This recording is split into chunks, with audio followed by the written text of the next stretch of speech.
Revelation 4652.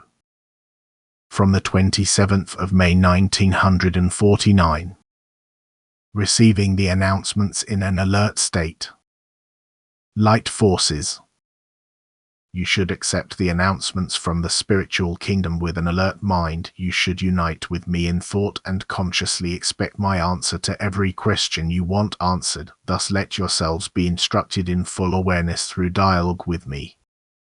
For then my spirit will take effect in you, whereas such revelations have to be received with all caution which a person unconsciously accepts. Thus where the will is eliminated or is forced under its influence by a stronger will, by a spiritual power, because it does not defend itself, which it can very well do in a conscious state. People who are not introduced to spiritual knowledge are unable to judge whether the will is used by good or bad force, and therefore they often accept error as truth, whereas they do not recognize pure truth as such.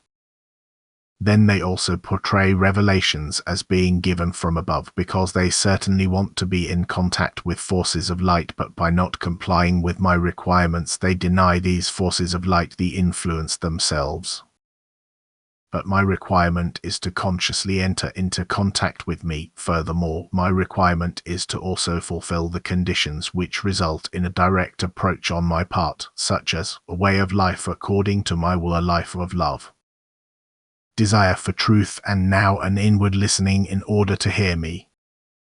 From this it follows that not everyone can hear my word, that therefore also receptions from the spiritual kingdom in an unconscious state require the fulfillment of these conditions if they want to lay claim to truth.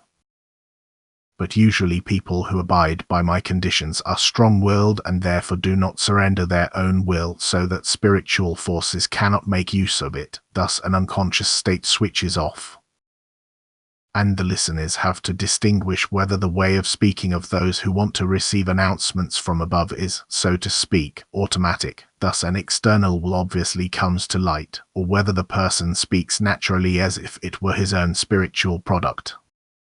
For I certainly express myself through the mouth of a human being. I certainly choose the form for my working, but never in a conspicuous way that the human being's nature appears completely changed. For the human being should be able to believe freely, and therefore I also let my form speak freely from itself, except that I put the words into its mouth, that I therefore speak through it myself after all.